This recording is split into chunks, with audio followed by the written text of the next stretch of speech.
What truly motivated me to join this project was seeing so many of our youth who dream of migrating irregularly at any cost. They are ready to risk their lives, crossing the sea just to reach Europe.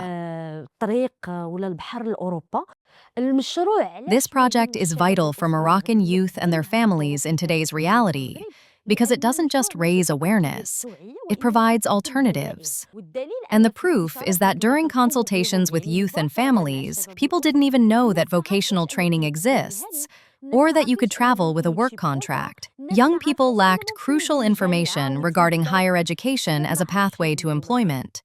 That's why this project was so important for youth and families, because I saw firsthand that there was a real need to talk with them, raise awareness, and provide the information.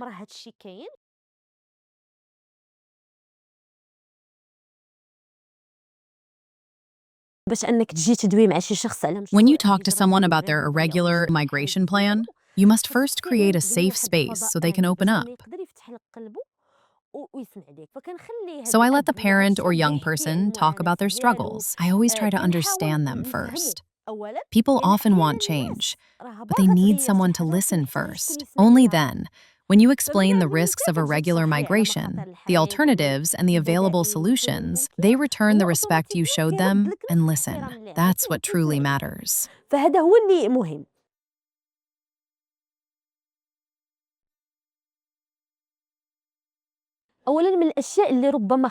A common misconception parents and youth have is that once you reach Europe, all your problems are solved. That's wrong. Europe isn't a place where money rains down. You still have to work and build a life. Another misconception is getting legal documents immediately upon arrival, or that living there undocumented is safe. Many also think it's easy to find housing, healthcare, support, and respect in Europe. They don't realize that these things only come through safe, legal pathways, and that migrating irregularly is an enormous risk.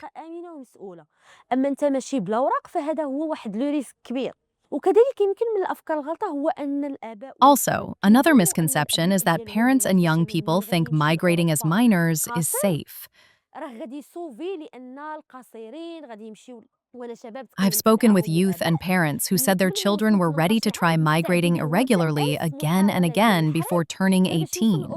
They believed it would protect them from the struggles adult migrants face.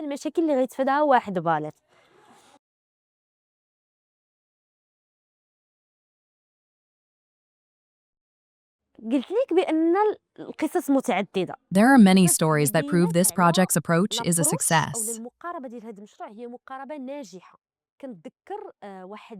I remember a single mother whose son was obsessed with TikTok. He watched videos of boys who migrated irregularly, showing a luxurious life in Spain. Those videos create a fake reality. Because it's impossible to irregularly migrate, then buy a car and a house without a job or legal papers. These posts are designed to lure more youth into migrating. This boy tried to migrate irregularly 5 times from northern Morocco. I clearly remember the consultation with his mother lasted nearly 2 hours to explain how she could talk to her son and make him aware of the risks of irregular migration, and to offer safe, responsible alternatives, and to give him accurate facts about legal migration if he still chose to go. I explained everything, giving her tools to convince him without confrontation. 1 month later, she sent a 3-minute voice note explaining how her son had quit TikTok, decided to finish high school, and planned to learn Spanish so he could migrate to Spain legally.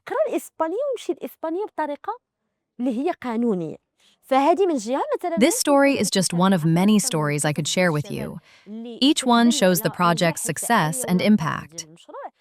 I remember consulting a young man who had tried to migrate irregularly 3 times. On one attempt, he spent 14 hours in the water. He truly experienced the suffering that comes with risking your life at sea. This young man had left school in 9th grade. So he didn't have his high school degree and saw no future for himself in Morocco. For him, illegal migration seemed like the only way out. After our consultations and many phone calls, raising his awareness, I offered him two real alternatives. First, take the high school exam and continue his studies abroad.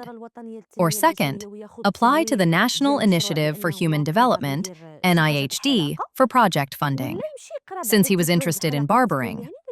Or he could get vocational training, then secure NIHD funding to start his own business. He accepted the idea and his entire mindset shifted. He promised never to attempt migration again. His first step was to enroll in vocational training and submit his documents to enroll in barbering. We stayed in touch. He also visited the NIHD office in his city to learn how he could access funding later, up to 100,000 or even 300,000 MAD, to open a barbershop in his neighborhood, support his parents, and have a decent life. Honestly, there are many stories like this. Often, people come back to say they have truly changed their mindset. They are now convinced and ready to take a safe path or to build a future here in Morocco.